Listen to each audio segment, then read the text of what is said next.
Hello, good afternoon and नमस्ते सभी को।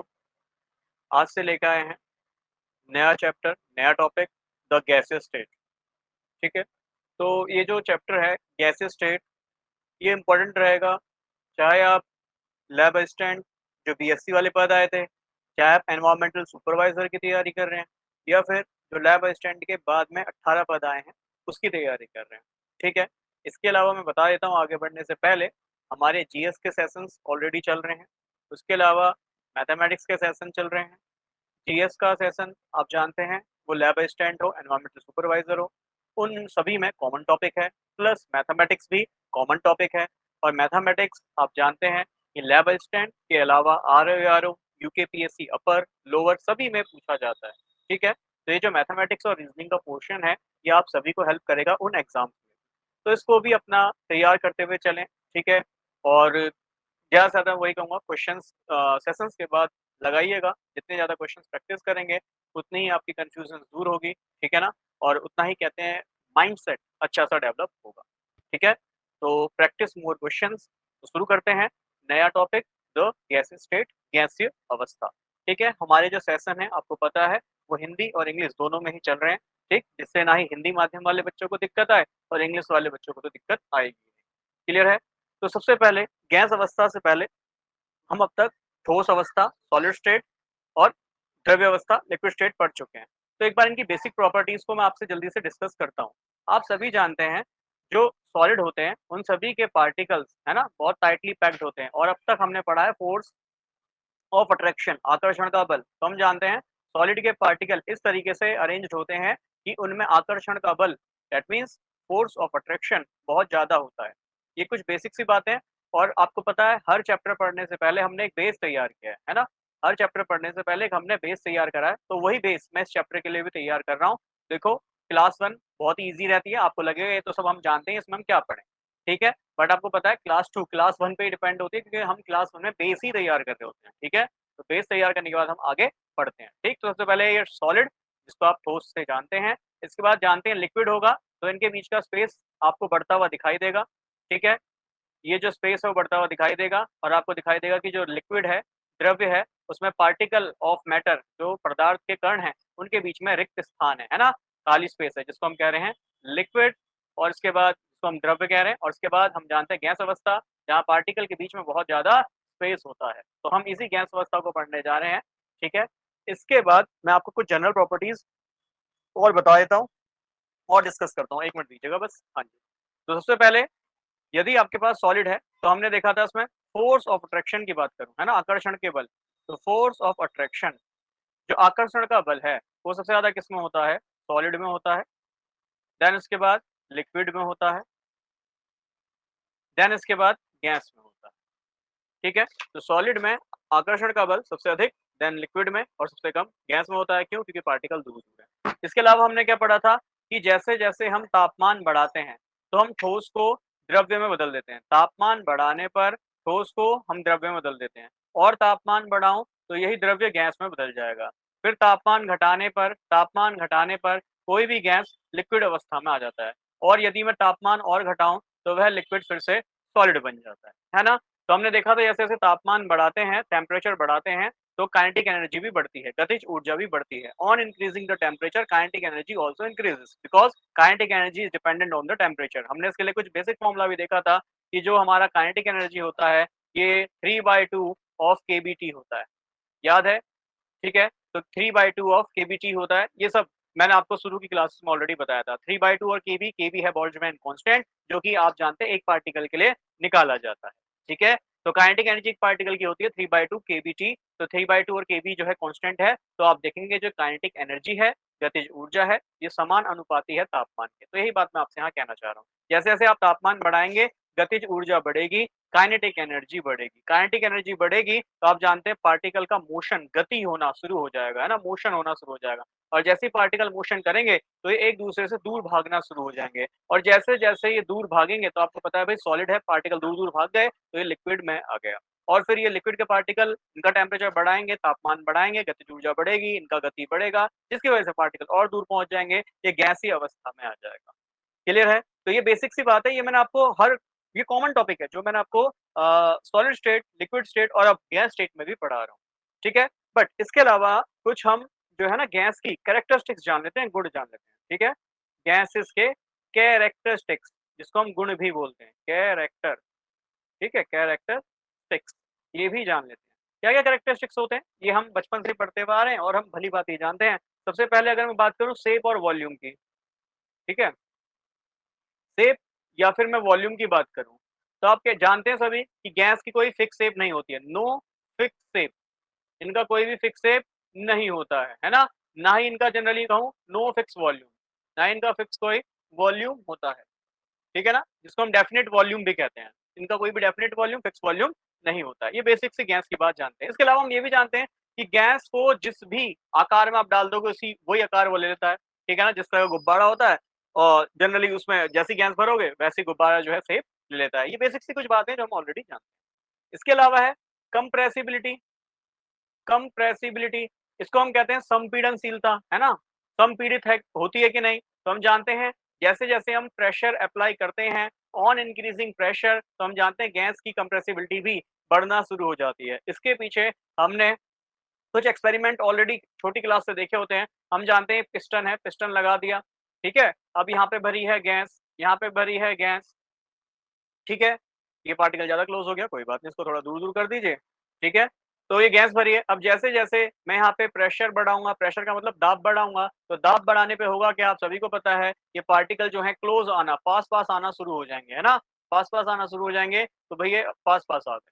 तो आप साफ-साफ देख पा रहे हैं कि अगर मैं गैस पे प्रेशर अप्लाई करता हूँ, गैस पे प्रेशर अप्लाई करता हूँ, दाब अप्लाई करता हूँ, तो गैस जो है, वो गैसीय स्टेट से लिक्विड स्टेट में आ सकती है ना? लिक्विड स्टेट में आ सकती है। यदि मैं प्रेशर और ज़्यादा इंक्रीज़ कर दूँ, तो ये मैंने क्वेश्चन कम्युनिटी सेक्शन में, कम्युनिटी पोर्शन में आपसे पूछा भी था कि भई अगर कार्बन डाइऑक्साइड एक गैस है, उसपे आप प्रेशर लगाते हैं, तो वो बन जाती है सॉलिड कार्बन डाइऑक्साइड, जिसको हम ड्राई आइस, है ना, शुष्क बर्फ कहते हैं। वो क्या होता है और वो किस प्रोसेस के द्वारा होता है? तो हम जानते हैं ड्राई आइस के केस में सॉलिड जो गैसेज़ जो कार्बन डाइऑक्साइड होती है, गैस अवस्था वाली कार्बन डाइऑक्साइड डायरेक्ट कन्वर्ट हो जाती है कार्बन डाइऑक्साइड सॉलिड, जिसको हम ड्राई आइस, शुष्क बर्फ भी कहते हैं, और इस प्रोसेस को हम डिपोजिशन कहते हैं, है ना, जो सब्लिमेशन का जस्ट उल्टा होता है। तो ये सब मैं ऑलरेडी आपको प्रीवियस चैप्टर्स में पढ़ा चुका हूँ। फिर वही बात, जो बच्चे डायरेक्ट यहाँ पे आए हैं देख लीजिएगा, इससे पहले हम 18 सेशंस कंप्लीट कर चुके हैं, ये 19th क्लास है ना? तो 19th क्लास पहले प्लीज़ एक बार ज़रूर जाइएगा, ठीक? तो सारा आपको पता चल जाएगा हम कहाँ तक पहुँचे हैं। हर चैप्टर को एक बेस से पढ़ाने की कोशिश की है और जैसे ही बेस डेवलप हो जाता है तो आपको पता है वो चैप्टर आगे बढ़ते हैं, तो उतना ही कंसेप्ट हमारे क्लियर होते हैं। एक चीज़ और बता देता हूँ, और यहाँ पे हमें ये भी चलता है कि कितने सीरियस कैंडिडेट हैं। देखो, शुरू में वही वैकेंसीज़ जब निकली हैं, तो ऑब्वियस बात है, मैंने कहानी पहले ही बोली थी कि कुछ टाइम पहले बच्चे ये सोच रहे थे वैकेंसीज़ कब आएँगी। 2021 की वैकेंसीज़ हैं, 2023 तक ये वैकेंसीज़ देखने को नहीं मिली हैं, है ना? जबकि नोटिफ़िकेशन वगैरह बनाया गया था, पूरा साल भर का सेशन बनाया गया था, जिसमें लिखा था कि वैकेंसीज़ आएँगी, बट लेट आई। अब वैकेंसीज़ आ गई हैं, तो बच्चे अब भी टाइम वेस्ट कर रहे हैं। देखा मैंने शुरू में कि बच्चे बहुत ज़्यादा एंगेज थे, हर वीडियो को प्रॉपर देख रहे थे, पर जैसे-जैसे वीडियोज़ आती जा रही हैं, तो उनको लग रहा है मैं बाद में देख लूँगा, बाद में देख लूँगा, और बाद के चक्कर में वो अपना जो है समय इस पे वेस्ट कर रहे हैं। तो प्लीज़ ऐसा ना करें, टाइमली अपनी वीडियोज़ को देखें। मुझे पता है आज नहीं तो कल, परसों वीडियोज़ आप ज़रूर देखेंगे, बट ऐसा ना हो कि वो इतना कम समय बच जाए, फिर आप क्या ढूँढो, मैराथन। फिर वही मैराथन निकाल के कोई लाएगा, मैराथन के क्वेश्चन कर लो या फिर टॉप इम्पोर्टेंट क्वेश्चन कर लो। बेटा जी, उससे सिलेक्शन नहीं होता है। सिलेक्शन उसी का होता है जो डीप में पढ़ेगा, थॉरो जाएगा और सिलेबस को ना खोद के निकाल देगा, उसी का सिलेक्शन होता है। क्लियर है?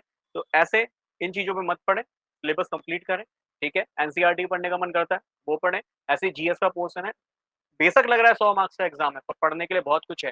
जीएस के भी 10 टॉपिक हैं आपके पास, मैथमेटिक्स पढ़ना है, रीजनिंग पढ़ना है, उत्तराखंड स्पेशल पढ़ना है, ज्योग्राफी पढ़ना है, पॉलिटी पढ़ना है, जिसकी ज्योग्राफी और पॉलिटी की जो प्रीवियस ईयर के क्वेश्चंस हैं, उनकी कंपाइल्ड वीडियो मैं ऑलरेडी डाल चुका हूँ। पर मैंने वो क्वेश्चन फॉर्म में आपको नहीं पढ़ाया, वो मैंने आपको जो थ्योरी है ना, उस फॉर्म में आपको पढ़ाया, ठीक है? बाकी क्वेश्चंस वगैरह प्रैक्टिस करना चाहते हैं, मैं आपको बता चुका हूँ। 99 रुपीज़ का कोर्स चल रहा है, उसमें प्रीवियस ईयर के क्वेश्चंस, ठीक है? प्लस क्वेश्चंस फॉर प्रैक्टिस वो मैं आपको दूँगा, ठीक है? उसमें बाकी देखो, वीडियोज़ तो बच्चों क्लासेस तो सभी के लिए फ्री हैं, चाहे जीएस की हैं, चाहे केमिस्ट्री की हैं। बट हाँ, जो लैब असिस्टेंट के 18 पोस्ट आए हैं, देखो उसमें सिलेबस पूरा ही अलग है। उसमें थ्योरी और प्रैक्टिकल पोर्शन दोनों है, और मैं ऑलरेडी डिकोड कर चुका हूँ पूरे सिलेबस को, उसका भी वीडियो आपको मिल जाएगा। आप जो है अभी कुछ दिन पहले के सर्च में जाएँगे तो उसमें देख लेंगे कि हमारे ऑलरेडी डिकोडिंग द वीडियो करके पड़ा है। यूट्यूब शॉर्ट्स पे भी मैंने उसके लिए वीडियो बनाया कि कुछ बच्चे अगर डायरेक्ट स्क्रीनशॉट वगैरह लेना चाहें, तो वहाँ से ले सकते हैं। ठीक है? तो एक बार उसको भी देख लीजिएगा क्योंकि उसमें सिलेबस देखो बिल्कुल डिफरेंट है। खेल सार अलग है, तो उसके लिए बैच जो है ₹299 का है क्योंकि वहाँ पे आप देख रहे हो 100 नंबर का जीएस आ रहा है और 200 नंबर का केमिस्ट्री आ रहा है, जिसमें थ्योरी और प्रैक्टिकल दोनों ही पोर्शन आपको पढ़ाना है। ठीक है ना? तो 11-12 तो पढ़ना ही है प्लस प्रैक्टिकल 11-12 के वो भी अच्छे से हमें तैयार करने हैं। तो वो 200 मार्क्स का केमिस्ट्री वहाँ पूछ रहा है, तो वहाँ भई पढ़ने का बिल्कुल पैटर्न ही चेंज हो जाएगा, ठीक है? फिर भी मात्र 299 में वो आपके लिए कोर्स लेके आया हूँ और ऑलरेडी बोला था जो बच्चा एक बैच को जॉइन करता है, दूसरे बैच में उसकी फीस जो है उसमें ₹50 ऑलरेडी मैं डिस्काउंट दे दूँगा, ठीक है? पर हालाँकि आप देख सकते हो फीस ऑलरेडी बहुत कम है जिसमें प्रीवियस ईयर वगैरह सब कुछ आपको ए टू जेड मिलेगा। खैर प्रमोशन हो गया, अब आगे बढ़ते हैं। तो मैंने आपको बताया कंप्रेसिबिलिटी, संपीड़नशीलता, तो गैस जो है वो हाइली कंप्रेसिबल होती है, ठीक है? बहुत ज़्यादा संपीड़ित उनको किया जा सकता है। दैट मीन्स प्रेशर बढ़ाने पे, दाब बढ़ाने पर किसी भी गैस को आप गैसेज़ अवस्था से, ठीक है, द्रव्य अवस्था या फिर ठोस अवस्था में ला सकते हैं। इसका एग्ज़ाम्पल हमने जो गैस है उसको लिक्विड में लाने वाला जो हमारा बेस्ट एग्ज़ाम्पल है आप जानते हैं, जो हमारे घरों में आने वाली एलपीजी है। It is the liquefied petroleum gas, है ना? लिक्विफाइड पेट्रोलियम गैस, तो आप देख रहे हैं लिक्विफाइड पेट्रोलियम गैस है क्या? गैस है। कौन सी गैस? पेट्रोलियम गैस, ठीक है? इसको क्या कर रहे हैं? प्रेशर अप्लाई कर रहे हैं, लिक्विड फॉर्म में ला रहे हैं, ठीक है? तो जो एलपीजी है, ये लिक्विफाइड पेट्रोलियम गैस है, नाम से पता चल रहा है। वो गैस, है ना? पेट्रोलियम गैस जिस पे हम प्रेशर अप्लाई कर रहे हैं और लिक्विड फॉर्म में ला रहे हैं। क्लियर? चलिए, तो कंप्रेसिबिलिटी के अलावा मैं कह सकता हूँ कि जो गैसेज़ होती हैं, इनका लिक्विफेक्शन हम कर सकते हैं, है ना? या लिक्विफिकेशन भी कह सकता हूँ। लिक्विफिकेशन, लिक्विफेक्शन या फिर लिक्विफिकेशन कह सकता हूँ, जिसे हम द्रवण भी कह सकते हैं। मतलब द्रव फॉर्म में इसको बदल रहा हूँ। तो आप सभी को पता है, अभी एलपीजी हमने एग्ज़ाम्पल भी देखा कि हाँ जी, मैं किसी भी गैस को लिक्विफ़ाई कर सकता हूँ। और याद है, लिक्विफ़ेक्शन होता है या लिक्विफ़िकेशन जो होता है, द्रवण जो होता है, ये डायरेक्टली प्रोपोर्शनल होता है वैन डर वाल फ़ोर्स के। याद है? ये हमने ऑलरेडी आपको वैन डर वाल फ़ोर्सेस में पढ़ाया था। क्लियर? इसके अलावा आपको कुछ बेसिक बातें ध्यान रखनी है या मैं बोलूँ और प्रॉपर्टीज़ जो ध्यान रखनी है, वो है प्रेशर, वो है प्रेशर। आपको पता है, जो लिक्विड होते हैं, उन पे यदि आप प्रेशर लगाते हैं, दाब लगाते हैं, सब एक ही कंडीशन है ना? दाब लगाते हैं, liquefaction, that means pressure increase करने पे आप किसी भी गैस को लिक्विड स्टेट में कन्वर्ट कर सकते हैं, है ना? दाब लगाने पे आप किसी भी गैस को गैस अवस्था से लिक्विड अवस्था या फिर मैं बोलूँ द्रव्य अवस्था में परिवर्तित कर सकते हैं। ऐसे प्रेशर डिक्रीज़ करने पे रिवर्स कहानी हो जाती है। और ये मैं आपको ऑलरेडी पढ़ा चुका हूँ, अगर आप एक बार क्या कहते हैं पिछला चैप्टर देखें या जिसको मैं कहूँ गैसेस स्टेट हम पढ़ रहे हैं, इसके अलावा हमने पढ़ा है लिक्विड स्टेट पढ़ा है, सॉलिड स्टेट पढ़ा है, ठीक है? तो लिक्विड और सॉलिड में ऑलरेडी मैं पढ़ा चुका हूँ, प्रेशर का इफेक्ट क्या होता है, टेम्परेचर का इफेक्ट क्या होता है, ये सब बेसिक वहाँ पे मैं पढ़ा चुका हूँ, ठीक है? एक बार प्लीज़ प्रीवियस वीडियो देखिएगा अगर आपको और अधिक जानना है। ठीक है? इसके बाद नेक्स्ट मैं कहूँ कि भई जो लिक्विड होते हैं या मैं गैस होते हैं, ये कैसे होते हैं लिक्विड और गैस आपको पता है ये फ्लो करते हैं और ये फ्लूइड होते हैं। क्या होते हैं? ये साइड में लिख देता हूँ। लिक्विड और गैस फ्लो करते हैं और जो चीज़ फ्लो करती है उसे हम फ्लूइड कहते हैं। हिंदी माध्यम के लिए उसे हम तरल कहते हैं, है ना? जो चीज़ फ्लो करेगी उसे हम तरल या फिर फ्लूइड्स। इसके अलावा जो गैसेज़ होती हैं, वो होमोजेनस मिक्सचर बनाती हैं। क्या बनाती हैं? Homogeneous mixture. हिंदी में इसे बोलते हैं समांगी मिश्रण, ठीक है? समांगी मिश्रण, ठीक है? मिश्रण। तो समांगी मिश्रण इसे हिंदी में कहते हैं। होमोजेनस का मतलब क्या है? जैसे फॉर एग्ज़ाम्पल यदि मैं आपसे कहूँ एयर, एयर क्या है? हवा, ये है मिक्सचर ऑफ गैसेस, है ना? गैसेस का मिश्रण है, गैसों का मिश्रण है। क्लियर? अब इसमें कौन-कौन सी गैस होती है? नाइट्रोजन, ऑक्सीजन, कार्बन डाइऑक्साइड और भी बहुत सारी गैस। तो क्या हम अपने आस-पास की एयर में ये बता सकते हैं कि एटम नाइट्रोजन का है या फिर ऑक्सीजन का है या कार्बन डाइऑक्साइड का है? बिल्कुल भी नहीं बता सकते। दैट मीन्स हम यहाँ पे बाउंड्रीज़ को डिफाइन नहीं कर सकते, है ना? हम नहीं बता सकते कि इनके बीच में सीमाएँ हैं कि नहीं। बट हाँ, काफ़ी बच्चों के मन में क्वेश्चन आएगा कि सर ये नाइट्रोजन का अगर मान लो मॉलिक्यूल है, ये ऑक्सीजन का मॉलिक्यूल है, इनके बीच में तो बाउंड्री है। मैं एटम मॉलिक्यूल की तो बात ही नहीं कर रहा, मैं ओवरऑल बाउंड्रीज़ की बात कर रहा हूँ। ठीक है ना? आपने पढ़ा है जो होमोजेनस होते हैं, समांगी होते हैं, उसमें कोई भी बाउंड्रीज़ नहीं दिखाई देती है, वो यूनिफ़ॉर्म दिखाई देता है, एक जैसा दिखाई देता है। जबकि हेटेरोजेनस मिक्सचर जो होता है, विसमांगी जो आपका मिश्रण होता है, उसमें आपको साफ-साफ बाउंड्रीज़ दिखाई देती हैं। जैसे आप पानी में रेत मिला दो, तो रेत और पानी के बीच की बाउंड्री विज़िबल होंगी, आपको दिखाई देंगी। है ना? तो इसमें हम होमोजेनस और हेटेरोजेनस मिक्सचर को भी डिफाइन करते हैं, बट फिलहाल के लिए जितने भी हमारे गैसेस मिक्सचर होते हैं, वे कैसे होते हैं? होमोजेनस होते हैं इन जनरल। आई थिंक इतना कांसेप्ट आपका क्लियर हुआ। ठीक है, चलिए आगे पढ़ते हैं। मीजरेबल प्रॉपर्टीज ऑफ गैसेस, वे कौन-कौन सी गैस की प्रॉपर्टी है जिनको हम माप सकते हैं, मीजर कर सकते हैं। ठीक है, तो सबसे पहले मैं बोलूं मास ऑफ द गैस, है ना? हम निकालें यदि मास ऑफ द गैस, मास मतलब द्रव्यमान, हिंदी माध्यम वाले बच्चों के लिए द्रव्यमान। ठीक है, तो मास जिसे हम द्रव्यमान कह रहे हैं, ये कैसे निकालते हैं? तो देखो, यदि आपको किसी भी गैस का मास निकालना है, सबसे पहले कुछ बेसिक बातों को आप समझिए। आपके पास कोई भी बर्तन है, उस बर्तन में अगर आपने कुछ नहीं भरा, तो इतना तो अंडरस्टूड होना चाहिए, इतनी बात तो हमें पता होनी चाहिए कि उसमें ज़रूर गैस भरी होगी, है ना? आप बोतल भी देखिए, पानी सारा निकाल दीजिए, उसके अंदर क्या बची होगी? गैस बची होगी। क्लियर है? तो मैं कह सकता हूँ बोतल का अगर हम वज़न निकालते हैं, तो वो होता है बोतल प्लस उसके अंदर जो गैस भरी है। ऑब्वियस बात है, जितना भी खाली स्पेस होगा, एम्प्टी स्पेस होगा, उसके अंदर गैस भरी होगी। इसका एक उदाहरण भी आपने देखा होगा, पढ़ा होगा, सुना है कि यदि हमारे पास एक बोतल है, पानी की बोतल है मान लीजिए, ठीक है? आप उसमें गर्म पानी भरते हैं और गर्म पानी भरने के बाद इसको जल्दी से गोल सा एक बार घुमा दीजिए, इसको क्या कहते हैं, व्रिल कर दीजिए, घुमा दीजिए, घुमाने के बाद पानी एकदम से बाहर निकालिए। जब आप गर्म पानी बाहर निकालते हैं, तो बोतल जो है वो सिकुड़ जाती है। बोतल जो है बिल्कुल ऐसे क्रश हो जाती है, सिकुड़ जाती है। उसका क्या कारण है? कारण यही है कि गर्म पानी के साथ जो हवा है, अंदर की वो फैल जाती है, आपको पता है टेम्परेचर बढ़ेगा तो गैस के मॉलिक्यूल और दूर-दूर चले जाएँगे। जिसकी वजह से गैस के मॉलिक्यूल एक्सपेंड करके वो पानी के साथ बाहर आ जाएँगे। तो अंदर गैस नहीं बचेगी या मैं बोलूँ एयर नहीं बचेगी, जिसकी वजह से बोतल जो है वो क्रश हो जाएगी। ये सिंपल से एक्सपेरिमेंट आपने देखे थे। क्लियर है? तो यदि मुझे किसी भी गैस का मास निकालना है, बाहर निकालना है, मैं बोलूँ द्रव्यमान निकालना है, तो आप क्या करोगे? मास ऑफ द गैस के लिए, है ना? मास ऑफ द गैस के लिए आप क्या करोगे? बहुत सरल सी बात है। आप देखोगे क्या? वेट ऑफ द कंटेनर, जो बर्तन आपने लिया है उसका वेट देखेंगे, है ना? Wait of the container when when filled with gas, when filled with gas. ठीक है? फिर क्या करना है? उस कंटेनर में से गैस निकाल दो। भाई क्या करो? कंटेनर में जितनी गैस है, ठीक है? प्लस कंटेनर का वजन, फिर माइनस कर दो। भाई उस कंटेनर में से गैस सारी बाहर निकाल दो। अब जब कंटेनर में से गैस बाहर निकाल दोगे, तो भाई आपको पता है उसके अंदर कोई गैस नहीं बचेगी। तो एक तरीके से मैं कह सकता हूँ वहाँ पे वैक्यूम कंडीशन। क्लियर है? तो मैं कह सकता हूँ वेट वेट ऑफ कंटेनर, है ना? Weight of container after removing all gases, है ना? Removing, after removing all gas, ठीक है? सभी गैसेस निकाल। तो आई थिंक इतना कांसेप्ट आपको क्लियर हो रहा होगा। बस मुझे 1 मिनट दीजिएगा, मैं जल्दी से चेक कर लूँ। हाँ, रिकॉर्डिंग पे है। तो wait of the container when filled with gas minus weight of the container after removing the gas. क्या है कि भाई कंटेनर के साथ गैस, गैस के साथ कंटेनर का वजन माइनस का गैस निकाल दो, फिर कंटेनर का वजन निकालो, तो आपको पता है क्या निकल आएगा? मास ऑफ द गैस निकल आएगा। अब आपको पता है मास, इसकी यूनिट या तो ग्राम होती है या फिर इसकी यूनिट किलोग्राम। सिंपल सी बात है। इसके अलावा हम ये भी जानते हैं कि भाई उस गैस का कुछ मोलर मास भी हो सकता है। मोलर मास, मोलर द्रव्यमान, वो उसकी यूनिट क्या होती है? उसकी यूनिट ग्राम पर मोल होती है, जो कि मैं आपको पिछले चैप्टर्स में पढ़ा भी चुका हूँ। ठीक है? इसके अलावा और क्या निकाल सकते हैं? इसके अलावा हम number of moles of gas निकाल सकते हैं।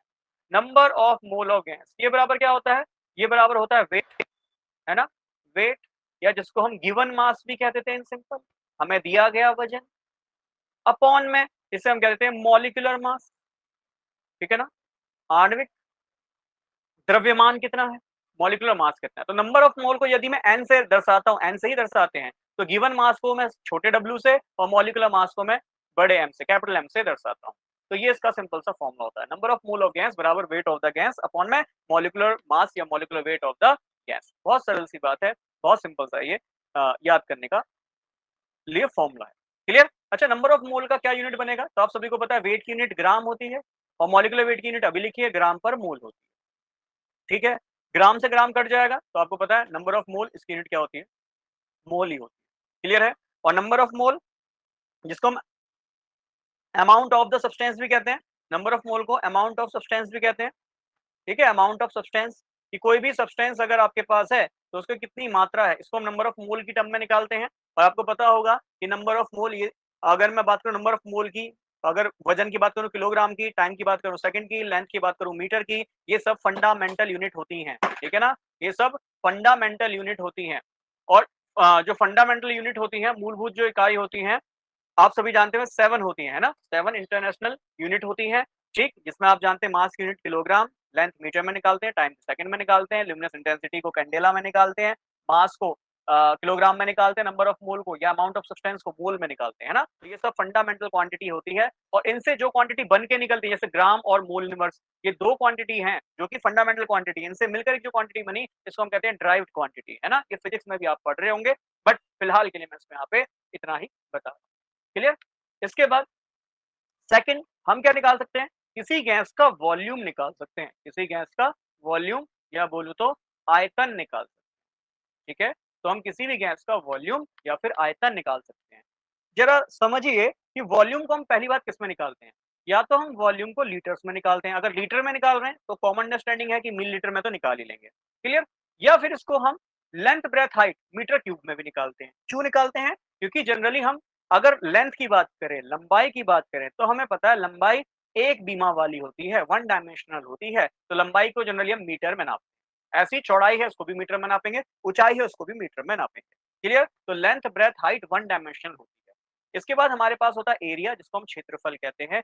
एरिया होता है टू डायमेंशनल जिसको हम जनरली कहते हैं एक्स इंटू वाई, है ना? या फिर सिंपली कहो तो लेंथ इंटू ब्रेथ, मतलब लंबाई ये भी मीटर में होगी, चौड़ाई ये भी मीटर में होगी, तो हम कह सकते हैं वो जो एरिया है इसको हम मीटर स्क्वायर में निकालेंगे। इसके अलावा हमारे पास वॉल्यूम है। वॉल्यूम वॉल्यूम कैसा होता है? थ्री बीमाओं वाला, है ना? थ्री डायमेंशनल होता है। इसमें एक्स वाई जेड तीनों ही लेते हैं, या मैं सिंपली कह सकता हूँ length into breadth into height ले सकते हैं। दैट मीन्स कितना हो जाएगा? Metre into metre into metre. कितना हो जाएगा? मीटर का घन हो जाएगा, है ना? मीटर का क्यूब हो जाएगा, मीटर का घन हो जाएगा।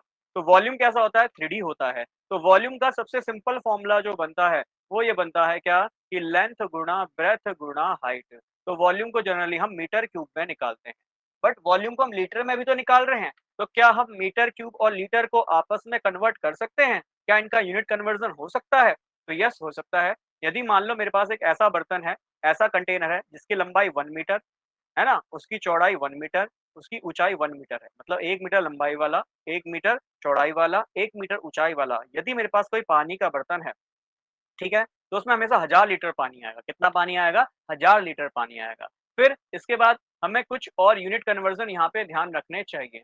जैसे सबसे छोटी इकाई होती है मिली, फिर इसके बाद होती है सेंटी, फिर इसके बाद होती है डेसी, फिर इसके बाद होता है मीटर, फिर होता है डेका, फिर होता है हेक्टो और फिर लास्ट में आता है किलोमीटर। किलोमीटर। ये कौन-सी इकाई है? ये मैक्रोस्कोपिक, मैंने बताया था शुरू में ही, साइंस को पढ़ने के 2 तरीके हैं। एक है माइक्रोस्कोपिक लेवल, एक है मैक्रोस्कोपिक लेवल। मैक्रो का मतलब बड़े लेवल पे पढ़ना, और बड़े लेवल पे पढ़ने के लिए या मापने के लिए सबसे छोटी जो इकाई होती है वो मिली होती है ना? और मिली से सेंटी 10 गुना ज़्यादा होती है, सेंटी से देसी 10 गुना ज़्यादा होती है, देसी से मीटर और 10 गुना ज़्यादा, मीटर से डेका और 10 गुना, और 10 टाइम्स और 10 टाइम्स। मतलब क्या है? जब मैं ऊपर से नीचे की ओर आ रहा हूँ, तो मुझे पता है जो लेंथ है वो बढ़ती जा रही है। मिली से मैं किलोमीटर की ओर आ रहा हूँ। कितने टाइम्स बढ़ रही है? 10 टाइम्स बढ़ रही है। यदि सिंपल मैं आपसे पूछूँ, बताइए 1 सेंटीमीटर में कितने मिलीमीटर होंगे? तो आप सभी को वैसे भी पता है और यहाँ से भी देख सकते हो। सेंटी से मिली कितने टाइम्स है? 10 टाइम्स है, तो 10 मिलीमीटर हो जाएगा। क्लियर है? अगर मैं बोलूँ बताओ 1 मीटर में कितने एमएम, 1 मीटर में कितने मिलीमीटर? तो आप कहोगे मीटर यहाँ है और ये मिलीमीटर यहाँ है। कितने टाइम आ रहा है? 10 इंटू 10 इंटू 10, 3 टाइम आ रहा है। 10 की घात 3, या मैं बोलूँ 1000 आ रहा है ना? 1000 आ रहा है। 10 की पावर 3 हो गया या फिर 1000 एमएम हो गया। क्लियर है? ऐसे ही मैं बोलूँ बताओ 1 किलोमीटर में कितने एमएम हो गए? तो आप कहोगे देखो ये है मिली और ये है किलोमीटर। कितने टाइम चलूँगा? 10 इंटू 10 इंटू 10 इंटू 10 इंटू 10, मतलब कितनी बार? 6 बार चल रहा हूँ, है ना? 6 बार चल रहा हूँ और 6 को हम 1 मिलियन कहते हैं ना, तो मैं कह सकता हूँ 1 किलोमीटर में 1 मिलियन मिलीमीटर होते हैं, 1 मिलियन मिलीमीटर होते हैं, ठीक है? तो ये बेसिक से यूनिट कन्वर्जन है जो हमें ध्यान में रखनी है। क्लियर? जैसे फॉर एग्जांपल आपसे बोला जाए कि बताओ 1 डेसीमीटर क्यूब में कितना लीटर है? 1 डेसीमीटर क्यूब में कितना लीटर है?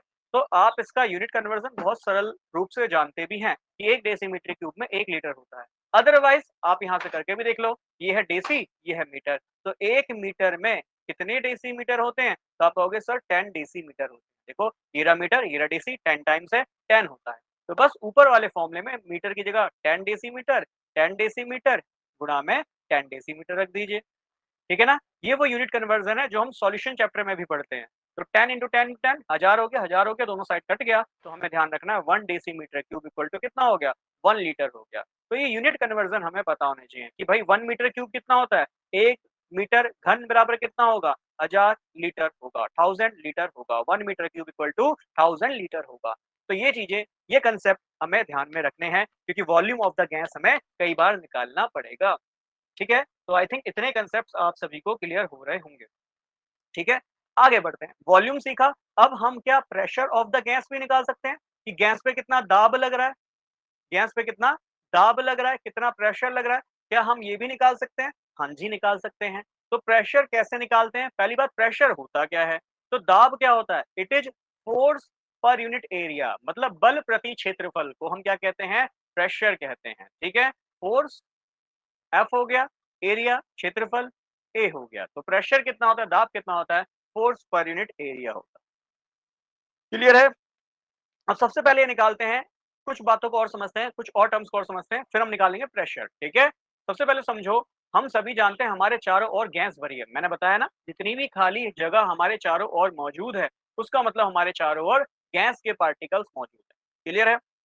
अब गैस एयर की फॉर्म में प्रेजेंट होती है एटमॉस्फेयर में, वायुमंडल में। वायुमंडल में सारी क्या है? इसका नाम ही वायुमंडल है, दैट मींस वहां पे सारी वायु भरी है। वायु का मतलब ऑब्वियस बात है एयर भरी है, एयर का मतलब गैस के बहुत सारे पार्टिकल वहां पे हैं, गैस के बहुत सारे कण वहां पे हैं। क्लियर? अब एटमॉस्फेयर आपने सुना होगा, 18 किलोमीटर तक की जो लेयर है ना, धरती के सतह से 18 किलोमीटर की जो लेयर है, उसको जनरली हम एटमॉस्फेयर कहते हैं। और हम ऐसा मानते हैं कि 80 किलोमीटर तक आपको पार्टिकल आयन मिलते हैं, गैस के पार्टिकल या फिर गैसेस आयन मिलते हैं।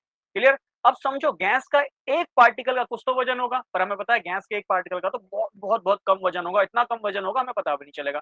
पर ये तो समझो 18 किलोमीटर तक सारी गैस भरी है, एक पार्टिकल नहीं है। इनफाइनाइट, मैं कहूंगा इनफाइनाइट ही है, गिन ही नहीं सकते कितने पार्टिकल है ना। तो बहुत सारे पार्टिकल हैं, वो बहुत सारे पार्टिकल मिलकर हम पे क्या लगा रहे हैं? प्रेशर लगा रहे हैं। क्या लगा रहे हैं? फोर्स लगा रहे हैं। भाई वो पार्टिकल मिलकर हम पे दाब लगा रहे हैं, है ना। या मैं कहूँ फोर्स पर यूनिट एरिया लगा रहे हैं। उसी फोर्स पर यूनिट एरिया, मतलब जितने गैस के पार्टिकल हमारे एटमॉस्फेयर में मौजूद हैं, वो सब मिलकर हम पे प्रेशर लगा रहे हैं। और जितना प्रेशर लगा रहे हैं उसको हम कहते हैं 1 एटमॉस्फेरिक प्रेशर, एक वायुमंडलीय दाब। दैट मीन्स एटमॉस्फेयर में, या मैं बोलूं हमारे चारों ओर जितनी भी गैस है वो मिलकर हम पे जितना प्रेशर लगा रही है, उसको हम 1 एटमॉस्फेरिक प्रेशर या फिर एक वायुमंडलीय दाब कह देते हैं। बहुत सरल सी भाषा। ठीक है? तो व्हाट इज एटमॉस्फेरिक प्रेशर? जितनी चारों हमारे और गैस है, वो गैस मिलकर जो हम पे प्रेशर लगा रही है, उसी को हम एटमॉस्फेरिक प्रेशर या फिर वायुमंडलीय दाब कहते हैं। क्लियर है? चलिए वायुमंडलीय दाब जरा निकालते हैं। तो देखो, वायुमंडलीय दाब निकालने के लिए हमारे पास एक डिवाइस होता है, इसका नाम होता है बैरोमीटर। और ये बहुत सारे कॉम्पिटिटिव एग्जाम में पूछा जा चुका है कि प्रेशर मापने के लिए हम किसका यूज करते हैं। तो प्रेशर मापने के लिए कौन सा प्रेशर? एटमॉस्फेरिक प्रेशर, वायुमंडलीय दाब निकालने के लिए हम बैरोमीटर का यूज करते हैं। ठीक है? अब प्रेशर बराबर हम सभी ने पढ़ा कि सर प्रेशर होता है फोर्स पर यूनिट एरिया, बल प्रति क्षेत्रफल। ठीक है? अब फोर्स होता कितना है? हमने फोर्स का फॉर्मूला पढ़ा है, फोर्स होता है मास इनटू एक्सेलरेशन बटे में एरिया है। बच्चों, फोर्स जो होता है, फोर्स ये होता है मास, मतलब द्रव्यमान, इनटू में एक्सेलरेशन बोले तो त्वरण। आप सभी जानते हैं rate of change of distance is called velocity, है ना। दूरी की दर को चेंज होने को हम क्या बोलते हैं? वेलोसिटी या वेग बोलते हैं। ठीक है? और यदि वेलोसिटी का भी रेट चेंज हो जाए तो उसको हम एक्सेलरेशन बोलते हैं। मतलब भाई जो आपका वेग है उसका भी क्या हो जाए? दर में चेंज हो जाए। दर का मतलब बट्टे में टाइम होता है, दर मतलब बट्टे में टाइम है। क्लियर? तो दर बट्टे में टाइम है, दैट मींस जो आपका एक्सेलरेशन है, त्वरण है, वो कितना है? Rate of change of velocity. Clear? अब जरा समझो, यही एक्सेलरेशन अगर ग्रेविटी लगाए, है ना। तो ग्रेविटी अगर ये एक्सेलरेशन लगाती है तो आपको पता है उसको हम जी से रिप्रेजेंट करते हैं, जिसकी वैल्यू लगभग लगभग 10 मीटर पर सेकंड होती है, मीटर पर सेकंड स्क्वायर होती है ना। या फिर जिसको हम लगभग लगभग या एग्जैक्ट बोलूं तो 9.8 भी कह लेते हैं। और हम जानते हैं खैर ये एक्सेलरेशन ड्यू टू ग्रेविटी जगह जगह पे चेंज होती रहती है, इक्वेटर पे कुछ और होता है, पोल्स पे कुछ और होता है। ठीक है ना। तो वही चीज मैं आपसे कहना चाह रहा हूँ, इस फोर्स को यदि मैं एक्सेलरेशन को, है ना, फोर्स जो है मास इनटू एक्सेलरेशन है, इस एक्सेलरेशन को यदि मैं एक्सेलरेशन ड्यू टू ग्रेविटी मान लूं तो एफ बराबर एम जी आएगा। और याद है पिछले चैप्टर में पढ़ा चुका एम जी हमारा वेट भी तो होता है, वेट और मास का अंतर। तो वेट वेट वेट क्या होता है हमारा? मास इंटू ग्रेविटी होता है, जितनी ग्रेविटी होगी उतना ही वेट लगेगा, बल्कि मास क्या होता है, mass is the amount of substance, जितना अमाउंट वहां पे मौजूद होगा उतना ही हमारा मास होगा। क्लियर है? तो ये फोर्स जो एक्सेलरेशन ड्यू टू ग्रेविटी है, इसको मैं जी मान रहा हूँ, क्यों? क्योंकि इसका रीजन मैं भी बताऊंगा, ठीक है? एक्सेलरेशन ड्यू टू ग्रेविटी मान रहा हूँ, उसको मैं जी कहूंगा। तो जरा समझना कि यहाँ पे फॉर्मूला क्या बना, एम जी अपॉन में ए बना। पहली बात कितना समझ में आएगा, किसका फॉर्मूला बना, प्रेशर का।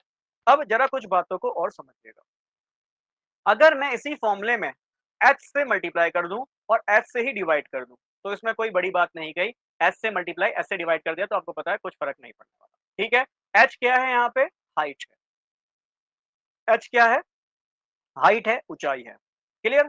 अब यहाँ पे एक चीज समझना, एरिया इनटू हाइट, ये क्या होता है, ये वॉल्यूम होता है। कैसे होता है जरा समझो, एरिया अभी पढ़ा है ना, टू डायमेंशनल होता है, दो बीमी होता है, एरिया को मीटर स्क्वायर में नापते हैं, हाइट को ऑब्वियस बात है लंबाई चौड़ाई की तरह नापते हैं मीटर में, और वॉल्यूम आप जानते हैं, तो मीटर स्क्वायर इंटू मीटर क्या आता है, मीटर क्यूब, और आप सभी जानते हैं कि वॉल्यूम को तो हम मीटर क्यूब या मीटर घन में निकालते हैं, तो एरिया इंटू हाइट की जगह मैं वॉल्यूम पुट कर सकता हूँ, तो प्रेशर बराबर कितना आ जाएगा, एम जी एच बट्टे में कितना आ जाएगा, वी, है ना, एम जी एच, खैर वो एम डी एच था।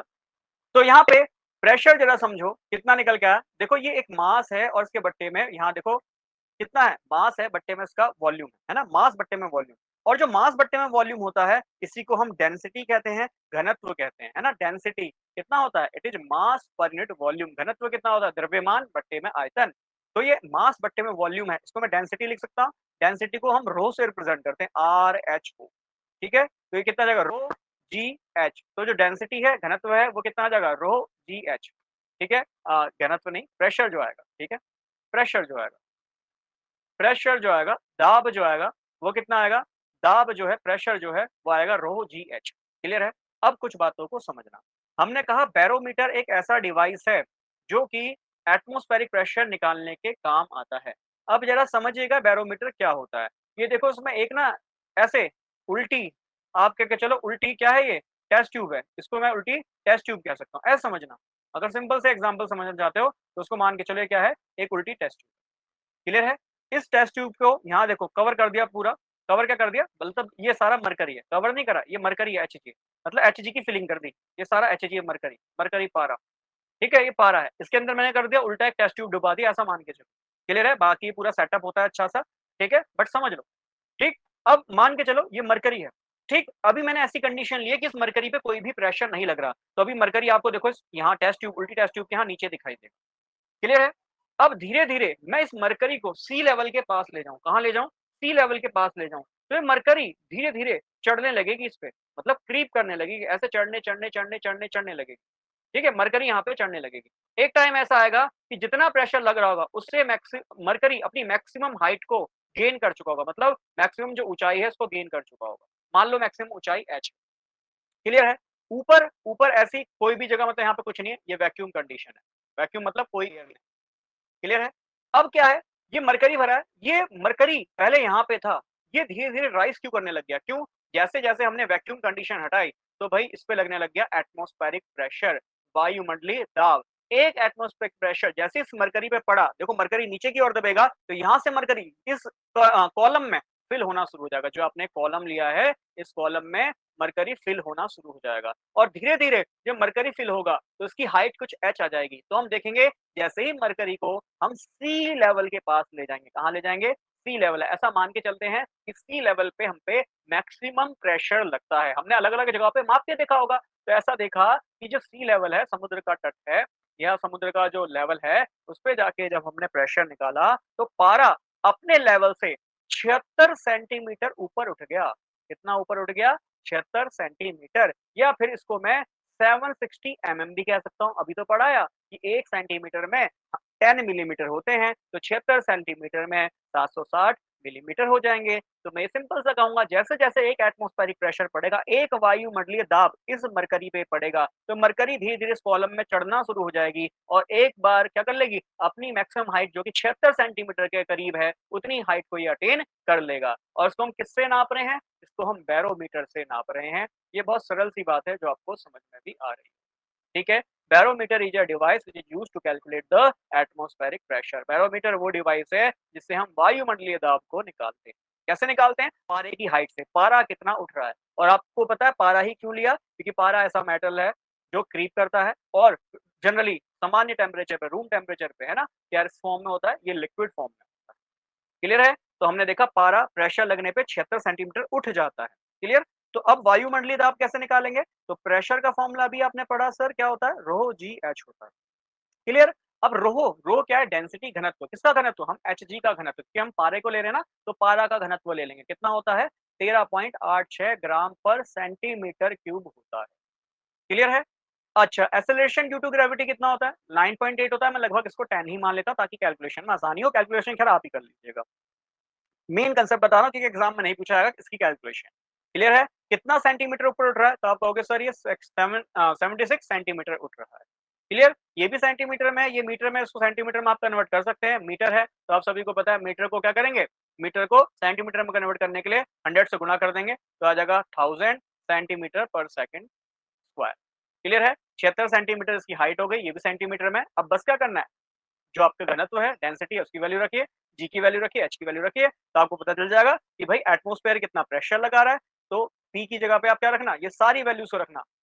Density 13.86, acceleration due to gravity 1000 centimetre square पर सेकंड और हाइट 76 सेंटीमीटर। तो आप पाएंगे जो प्रेशर निकल के आया, 1 एटमॉस्फेरिक प्रेशर निकल के आया है। 1 एटमॉस्फेरिक क्यों? क्योंकि हमने अभी तो देखा जितनी गैस है वो मिलके जो हम पे प्रेशर लगा रही है, इसको 1 एटमॉस्फेरिक प्रेशर मानते हैं। तो 1 एटमॉस्फेरिक प्रेशर कितना आया? 101325 न्यूटन पर मीटर स्क्वायर। कितना आया?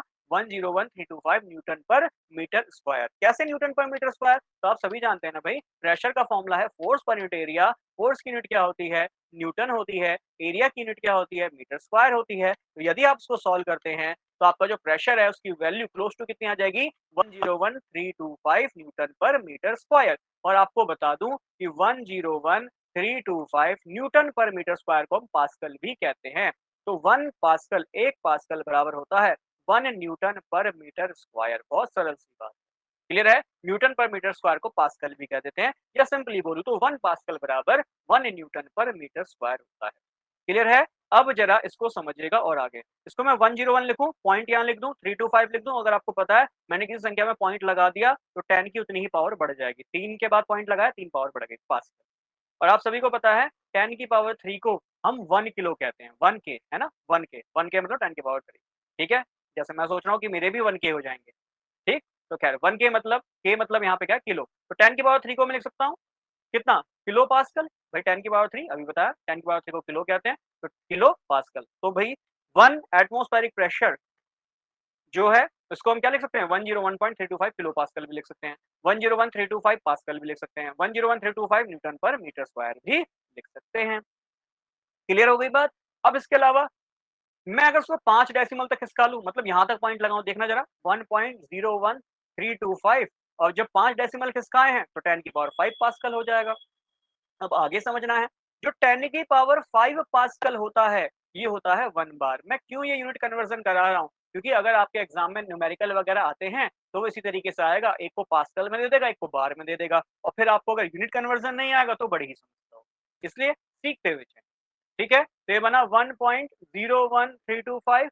10 की पावर 5 पास्कल को हम कितना कह रहे हैं? 1 बार। तो मैं इसको 1 बार भी लिख सकता हूँ। दैट मीन्स 1 एटमॉस्फेरिक प्रेशर बराबर कितना हो जाएगा? 1.01325 बार हो जाएगा। अगर मैं रिवर्स में पूछूं कि बताओ 1 बार इक्वल टू कितना होगा? तो भाई आप 1 बार निकाल रहे हो, बार के साथ ये संख्या मल्टीप्लाई में 1 निकालना है तो ये डिवाइड में आ जाएगा। तो 1 बट्टे में 1.01325, ठीक है, एटीएम आ जाएगा।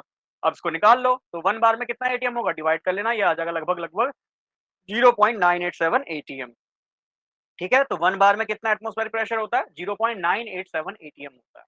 क्लियर? तो मैं कहूंगा बार एटमॉस्फेरिक प्रेशर लगभग बराबर होते हैं बट एग्जैक्ट नहीं होते हैं। 1 बार में 0.987 एटीएम होता है। आई थिंक इतना कंसेप्ट आपको यहाँ पे क्लियर हो। तो प्रेशर की देखो कितनी सारी यूनिट देख ली।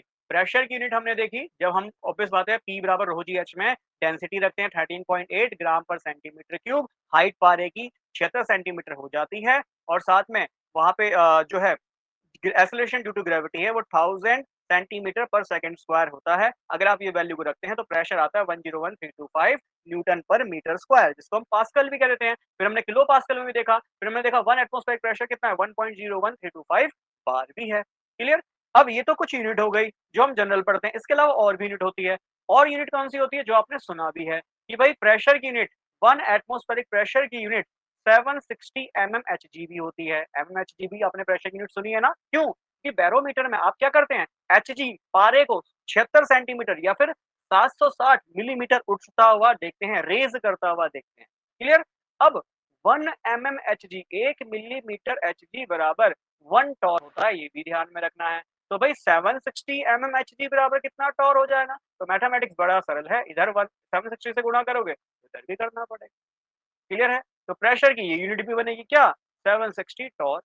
1 एटमॉस्फेरिक प्रेशर बराबर 760 mmHg भी होता है और 760 टॉर भी होता है। तो ये सारे यूनिट कन्वर्जन आपको अच्छे से याद कर लेने हैं, ठीक है ना? क्योंकि ये एग्जाम में अगर मान लो कोई न्यूमेरिकल आ गया तो भी सिंपल होगा, और यदि सिंपल यही पूछ ले कि भाई बता दो 1 एटमॉस्फेरिक प्रेशर में कितना टॉर है ना? जनरल सिंपल सा क्वेश्चन, और कॉम्पिटिटिव एग्जाम में भी ऐसे प्रश्न पूछ लिए जाते हैं, ठीक है? तो कितना टॉर है वो भी आप यहाँ पे बता सकते हैं। क्लियर है? अब कुछ कंसेप्ट्स को और जानिए और समझिए। अब क्या है, ये तो हमने निकाला एटमॉस्फेरिक प्रेशर, है ना? वायुमंडलीय दाब। बट अगर किसी बर्तन में कोई गैस रखी है, उसका प्रेशर निकालना है तो कैसे निकालेंगे? तो अगर गैस, है ना, प्रेशर ऑफ द गैस निकालना है, किसका निकालना है? Pressure of a gas. ठीक है, गैस का प्रेशर निकालना है, तो गैस के प्रेशर को निकालने के लिए एक डिवाइस होता है जिसका नाम है मैनोमीटर। उस डिवाइस का नाम है manometer. Manometer is a device which is used to calculate the pressure of the gas. ठीक है, अब ये मैनोमीटर दो तरीके के होते हैं। एक जो मैनोमीटर है यह है open and manometer. Open and manometer, ठीक है, एक है ओपन एंड मैनोमीटर, और दूसरा टाइप का जो है यह है close and manometer. Close and manometer, दो तरह के हमारे पास मैनोमीटर होते हैं। ठीक है, ओपन एंड मैनोमीटर क्या होता है, जल्दी से इसका सेटअप देख लेते हैं। क्यों करा रहा हूँ, क्यों ये पढ़ा रहा हूँ? क्योंकि बेटा जी आप लैब असिस्टेंट की तैयारी कर रहे हैं, और लैब असिस्टेंट में ये लैब पे कुछ बेसिक्स हैं, ये डिवाइस काफी जगह पे आपको देखने को भी मिलते हैं, और हमें यही नहीं पता है डिवाइस क्या, तो बड़ी ही समस्या होगी। ठीक है, हालांकि मैंने यहाँ पे पिक्चर ऐड नहीं की है, बट पिक्चर जल्दी से मैं बना देता हूँ। देखो, ये है एक गैस का कंटेनर, ठीक है, ये एक गैस का कंटेनर है। अब ये गैस के कंटेनर को हम ऐसे कनेक्ट करते हैं एक यू शेप ट्यूब से। ठीक है, एक यू शेप ट्यूब से हम इसको कनेक्ट कर देते हैं। ये देखो, ये एक यू शेप ट्यूब से मैंने इसको कनेक्ट कर दिया। थोड़ा सा इस डायग्राम को अच्छे से बना लीजिएगा। ठीक है, ऐसे करके एक सेटअप पूरा आपका होता है। अब जरा समझिएगा, जो ओपन एंड है, इसका नाम ही ओपन एंड, तो मैंने क्या करा, देखो समझो, ये मान लो इसके अंदर मैं गैस भरता हूँ। सबसे सबसे पहले समझो, गैस भी नहीं भरा, उससे पहले समझो मैंने इसके अंदर पारा भरा है, मरकरी भरा है। तो जब आपको पता है, यहाँ से देखो इस एंड से मैंने मरकरी डाला, तो आपको पता है जब इसके अंदर मरकरी डालूंगा तो इस लेवल पे भी मरकरी उतना दिखाई देगा जितना इस लेवल पे। ये तो बिल्कुल कॉमन अंडरस्टैंडिंग है भाई, जितना मरकरी इधर दिखाई देगा जिस लेवल पे, उतना ही मरकरी इस लेवल पे दिखाई देगा। ये बहुत सरल सी बात है, हर कोई जानता है। तो एक पाइप ले लीजिए, पाइप के अंदर लिक्विड को भरिए, आप देखिए दोनों साइड से जो लिक्विड है वो बराबर दिखाई देगा। कब तक? जब तक आप कोई एक्सटर्नल प्रेशर ना लगाएं, जब तक आप कोई बाहरी प्रेशर ना लगाएं। आपको ये ग्रेविटी की वजह से ये लिक्विड जिस सतह पे यहाँ दिखाई देगा उतना ही यहाँ दिखाई देगा। बिल्कुल सरल सी बात है। कब? जब आप पाइप को बिल्कुल बराबर लेके चले। अब आगे समझना। अब मैंने करा ये कंटेनर है, इसके अंदर एक गैस भर दी। क्या भर दी? गैस भर दी। ध्यान से सुनना, ये गैस भर दी, gas gas gas gas gas, बहुत सारी गैस के मॉलिक्यूल भर दिए, कंटेनर को बंद कर दिया, बिल्कुल टाइट बंद। अब ये ओपन एंड मैनोमीटर, मतलब ये यहाँ से ओपन है, कैसा है, खुला हुआ है। अब ये अगर ओपन है तो भैया बाहर की जो एटमॉस्फेयर है ना, उसकी जो गैस है, इस मरकरी पे प्रेशर लगाएंगी। क्या लगाएंगी? प्रेशर लगाएंगी। ध्यान सुनना, ये प्रेशर लगा रही है, प्रेशर लगा रही है, प्रेशर इस पे लगाती रहेंगी। क्या इतनी बात समझ में आई? हाँ जी, समझ में आई। अब जरा समझो, जब ये प्रेशर लगेगी तो मरकरी इधर से नीचे आना शुरू हो जाएगा। ये देखो नीचे आना शुरू हो जाएगा, जितना प्रेशर लगेगा, और यहाँ से मरकरी उतना ही रेस कर जाएगा। ध्यान सुनना, जितना मरकरी यहाँ से नीचे आएगा उतना ही मरकरी, मान लो यहाँ पे था तो मरकरी यहाँ से रेस करना शुरू कर देगा। क्लियर है? तो जितना मरकरी यहाँ से यहाँ नीचे आ गया, उसको हम इसकी हाइट कह सकते हैं, तो इतनी हाइट डिक्रीज हुई है। कैसे डिक्रीज हुई? प्रेशर लगा, प्रेशर की वजह से मरकरी दबना शुरू हुआ, तो इधर से दबेगा तो इधर से ऊपर उठेगा। यही बात मैं आपसे कह रहा हूँ। वो हाइट कितनी है? मान लो h।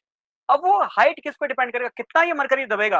भाई जितने अंदर गैस के मॉलिक्यूल होंगे। समझना, अगर यहाँ गैस के मॉलिक्यूल, मतलब ऑब्वियस बात है उनका इंटरमॉलिक्यूलर स्पेस, मतलब उनकी दूरी बहुत ज्यादा है, इंटरमॉलिक्यूलर स्पेस बहुत ज्यादा है, तो भाई ज्यादा प्रेशर लगेगा, ज्यादा ही गैस दबेगी। भाई जितना गैस ये दबेगी उतनी ऑब्वियस बात है एटमॉस्फेरिक प्रेशर इस मरकरी को दबा पाएगा। क्यों? क्योंकि मरकरी के अंदर सारी गैस भरी है। तो जितना गैस प्रेशर जितना गैस का प्रेशर होगा उतनी ही मरकरी यहाँ पे दबेगी नीचे को, क्यों? Due to the atmospheric pressure. Atmospheric pressure से ये भाई मरकरी दबना शुरू होगी। आपको पता है इधर से दबेगी तो इधर से ऊपर उठेगी, गैस दबना शुरू हो जाएगी। मैं बोलूँ गैस अपना प्रेशर दिखाना शुरू करेगी। ऑब्वियस बात है, ये मरकरी जब तक यहाँ तक उठेगी, यहाँ से उठेगी, जब तक ये गैस अपना मैक्सिमम प्रेशर ना लगा दे। जब आपको पता है ये प्रेशर मतलब ये हाइट का वाला प्रेशर और जो गैस का प्रेशर बराबर ना हो जाए, जब तक भाई ऑब्वियस बात है मरकरी रेस करती रहेगी, उतनी मरकरी यहाँ पे दबती रहेगी। बहुत सरल सी बात है। क्लियर? इसके पीछे आप लिक्विड की और भी प्रॉपर्टी जानते हैं कि लिक्विड और सॉलिड की जो इनकम्प्रेसिबिलिटी होती है लगभग नेग्लिजिबल होती है। इसीलिए आप ऐसा नहीं कि लिक्विड दबना शुरू होगा, लिक्विड नहीं दबेगा, मरकरी नहीं दबेगा। इसलिए मरकरी जितना आप यहाँ से प्रेशर लगाओगे उतना ही मरकरी यहाँ से रेस कर जाएगा। क्लियर है? तो आप सिंपल देख रहे हो, जब तक ये प्रेशर जो एटमॉस्फेरिक प्रेशर है इस गैस के प्रेशर के बराबर ना हो जाए, जब तक ये रेस करता रहेगा और जैसे ही बराबर हो जाएगा, आपको पता है रेस करना बंद हो जाएगा। क्लियर? तो प्रेशर ऑफ द गैस कैसे निकलेगा? ये ऐसे निकलेगा कि आप एटमॉस्फेरिक प्रेशर में से क्या करो, minus height of the column हो जाएगा। ठीक है? तो यहाँ पे आपको कुछ बातें और ध्यान में रखनी है कि अगर प्रेशर ऑफ द गैस निकालना है, तो वो पी-एटीएम मतलब एटमॉस्फेरिक प्रेशर माइनस हाइट को आप माइनस कर देंगे, तो वो ऑब्वियस है गैस का प्रेशर आ जाएगा। अब यहाँ पे यदि मैं बोलूँ कि क्लोज एंड मैनोमीटर की बात करूँ, ठीक है ना? कि क्लोज एंड मैनोमीटर की वर्किंग कैसे है? तो सेम ऐसा ही यहाँ पे क्लोज एंड मैनोमीटर बनेगा, ठीक है? ये क्लोज एंड मैनोमीटर बनेगा। देखो सेम ही बनाता हूँ, थोड़ा-सा इसको और अच्छे से बना देता हूँ। तो यह है क्लोज एंड मैनोमीटर, ठीक है? सेम वही यू शेप ट्यूब, बट ध्यान में क्या रखना है? ये क्लोज एंड है। दैट मीन्स ये जो मैनोमीटर है, ये ऊपर से बंद होगा। सेम इसमें आप क्या करेंगे? एक गैस को फिल कर देंगे। इसके अंदर ऑलरेडी सेम वही क्या होगा? यहाँ पे मरकरी फिल्ड होगा। जब गैस नहीं है तो आपको पता है बराबर लेवल पे होगा। पर जैसे ही आप यहाँ गैस भर दोगे, तो आपको पता है गैस तो एक्सपेंड होना शुरू होती है, तो गैस के पार्टिकल क्या करेंगे? इस मरकरी पे प्रेशर लगाएँगे। मरकरी पे प्रेशर लगाएँगे, तो ये मरकरी यहाँ से डिप करना शुरू करेगी। जितना ये यहाँ डिप करेगी, आपको पता है उतना ही यहाँ पे मरकरी क्या हो जाएगी? राइज़ हो जाएगी। ये क्लोज़ एंड मैनोमीटर है, तो ये ऊपर से बंद है और यदि यह ऊपर से बंद है, तो उसपे एटमॉस्फेरिक प्रेशर कभी भी नहीं लगेगा। बहुत सरल सी बात है। व्हाई? क्योंकि ये क्लोज़ एंड मैनोमीटर है, मतलब ये ऊपर से बंद है, तो इस पे लगने वाला वायुमंडलीय दाब क्या होगा? नेग्लिजिबल होगा, उसको हम जीरो मानेंगे, है ना? क्योंकि यहाँ पे हम टोटल ये देखेंगे कि गैस जब एक्सपेंड हो रही है, तो गैस मिलकर कितना प्रेशर लगाएगी किस पे? इस मरकरी पे। जितना प्रेशर यहाँ लगाएगी, आपको पता है उतना ही मरकरी यहाँ पे रेज हो जाएगा, उतनी ही हाइट यहाँ पे उस मरकरी की दिखाई देगी। क्लियर है? तो ये तो बहुत ही सरल हो गया ना? गैस के रेस्पेक्ट में हम मरकरी के रेस्पेक्ट में हम जो है गैस का प्रेशर निकाल रहे हैं, तो प्रेशर ऑफ द गैस बराबर कितना होता है? पी एटीएम माइनस का एच। अच्छा, एटमॉस्फेरिक प्रेशर कितना है यहाँ पे? जीरो, क्योंकि भाई क्लोज एंड है, क्लोज एंड में तो कोई भी एटमॉस्फेरिक प्रेशर नहीं लगेगा, तो प्रेशर ऑफ द गैस बराबर कितना आ जाएगा? Height of the mercury. अब काफी बच्चों के मन में आ रहा होगा कि सर ये तो माइनस एच है ना? तो प्रेशर ऑफ द गैस तो माइनस हाइट के बराबर आना चाहिए। तो बेटा जी कभी हाइट आपने माइनस देखी है? क्या प्रेशर कभी आपने माइनस में देखा है? इसलिए मैंने क्या कर दिया? माइनस के साइन को नेग्लेक्ट कर दिया, साइन कन्वेंशन का यूज किया। आई थिंक आपको क्लोज एंड और ओपन एंड दोनों मैनोमीटर समझ में आ गया होगा। तो मैनोमीटर जो है एक ऐसा डिवाइस है जो pressure of the gas calculate करने के काम आता है। क्लियर? तो देखो हमने मास निकाला, हमने वॉल्यूम निकाला, हमने प्रेशर निकाला। इसके अलावा हम गैस के लिए क्या निकाल सकते हैं? तापमान। क्या निकाल सकते हैं? टेम्परेचर, तापमान। ठीक है? और गैस का टेम्परेचर जनरली आपको पता है, अगर गैस क्या किसी भी ऑब्जेक्ट का मैं टेम्परेचर निकालता हूँ, या तो मैं केल्विन में निकाल सकता हूँ, या फिर डिग्री सेल्सियस में निकाल सकता हूँ, या फिर फ़ारेनहाइट में निकाल सकता हूँ। केल्विन में ये टेम्परेचर कितना आएगा? तो आपको पता है ये आएगा सेल्सियस प्लस 273। ये यूनिट कन्वर्जन आपको पता ही होगा, ऐसा मैं मान के चल रहा हूँ। यदि मैं 0 डिग्री सेल्सियस यहाँ पे रख दूँ, 0 डिग्री सेल्सियस में यहाँ पे रख दूँ, तो आपको पता है केल्विन में ये वैल्यू 273 आ जाती है। दैट मीन्स 0 डिग्री सेल्सियस बराबर कितना होता है? 273 केल्विन होता है। ये सब कांसेप्ट आप जानते हैं। नहीं जानते हैं तो कोई बात नहीं, एक बार इसको जल्दी से पढ़ लीजिएगा। ठीक है? वैसे एग्जैक्टली फॉर्मूला पता क्या होता है? सेल्सियस प्लस 273.15, है ना? ऐसे करके फॉर्मूला होता है। बट 15 को हम जो है जनरली नेग्लेक्ट कर देते हैं। क्लियर है? तो इसीलिए हम इसको 273 की एग्जैक्ट वैल्यू ही मान के चलते हैं। आई थिंक इतनी बात आपको क्लियर हुई। अब हमने कुछ और फॉर्मूले भी पढ़े हैं, ये आपस में यूनिट कन्वर्जन देखा है। अच्छा, कोई मुझे बताएगा टेम्परेचर की एसआई यूनिट क्या होती है? टेम्परेचर की एसआई यूनिट क्या होती है? केल्विन होती है। ये वही फंडामेंटल यूनिट है, मैंने बताया था ना हमारे पास 7 फंडामेंटल यूनिट होती हैं, जिसमें टेम्परेचर को हम केल्विन में नापते हैं। उसके अलावा और क्या यूनिट होती हैं? जैसे डिग्री सेल्सियस, जैसे फ़ारेनहाइट। ऐसे ही डिग्री सेल्सियस और फ़ारेनहाइट इनके बीच में भी रिलेशन होता है। कितना होता है? तो फ़ारेनहाइट बराबर, ठीक है, फ़ारेनहाइट बराबर डिग्री सेल्सियस या 9/5 डिग्री सेल्सियस प्लस के 32 डिग्री। ये रिलेशन होता है फ़ारेनहाइट और डिग्री सेल्सियस में भी, ये भी याद होना चाहिए। ठीक है, जनरल कंप्यूटर साइंस में ऐसे क्वेश्चंस पूछ लिए जाते हैं, इनके रिलेशंस, या फिर कई बार दिया होता है कि बता दो अगर डिग्री सेल्सियस में इतना है तो फ़ारेनहाइट में कितना होगा। जनरल क्वेश्चंस ऐसे पूछ लिए जाते हैं, ठीक है ना? बट हाँ, प्रेशर ऑफ द गैस हमने मापा, वॉल्यूम ऑफ द गैस हमने मापा, हमने मास ऑफ द गैस मापा, तो हम सिंपल है टेम्परेचर ऑफ गैस भी माप लेंगे। और कल जब आगे गैसेस लॉ में आपको पढ़ाऊँगा, तो वहाँ पे हम यह भी देखेंगे कि हम कैसे effect of temperature, pressure, volume इसका इफेक्ट देख रहे हैं, और इन पे आने वाले लॉ, जैसा आपने बॉयल्स लॉ पढ़ा है कि at constant temperature pressure is inversely proportional to the volume, है ना? टेम्परेचर को अगर मैं स्थिर कर दूँ, तो प्रेशर जो है वॉल्यूम के समानुपाती होता है। ये सब मैं कल की क्लास में आपको पढ़ाऊँगा, ठीक है? अब F equal to 9/5 degree Celsius plus 32 degree, ये फ़ारेनहाइट और डिग्री सेल्सियस का कन्वर्जन होता है। फॉर एग्जांपल, यदि मैं बॉइलिंग पॉइंट ले लूं, बीपी यहाँ ब्लड प्रेशर नहीं है, बॉइलिंग पॉइंट है किसका? पानी का, जिसको हम क्वथनांक बोलते हैं। तो बॉइलिंग पॉइंट ऑफ वाटर आप सभी जानते हो, टेम्परेचर अगर निकालते हो तो हम 100 डिग्री सेल्सियस लिखते हैं। क्लियर है? जल्दी से बताओ ये केल्विन में कितना होगा? तो बस डिग्री सेल्सियस की वैल्यू 100 रखूँगा प्लस 273, कितना आ जाएगा केल्विन में? 373 आ जाएगा। आई थिंक इतना कन्वर्जन तो हम सभी को पता है। इसके अलावा फ़ारेनहाइट में कितना आएगा? तो 9/5 डिग्री सेल्सियस में कितनी वैल्यू है? 100 डिग्री है प्लस कितना है? 32 है। ठीक है? ये कितना बना? 520 जा 2 9 जा 18 और 32 कितना बना? 212 डिग्री फ़ारेनहाइट बन गया। क्लियर है? तो पानी का बॉइलिंग पॉइंट फ़ारेनहाइट में कितना होता है? कई बार ऐसा प्रश्न भी पूछ लिया जाता है। केल्विन में तो खैर जनरली इन जनरल नहीं पूछा था, बट हाँ, फ़ारेनहाइट में पूछ लिया जाता है। तो दैट मीन्स इन जनरल वो आपसे यूनिट कन्वर्जन पूछ रहे हैं। अदरवाइज़ कई जो हैं स्टूडेंट्स उनको डायरेक्ट वैल्यू भी याद होती है कि 212 डिग्री फ़ारेनहाइट पे हो रहा है। क्लियर है? अब एक यूनिट कन्वर्जन आप जल्दी से मुझे बताएँगे।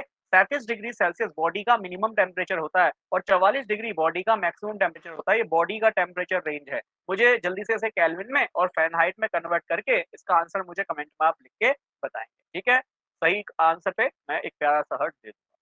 क्लियर है?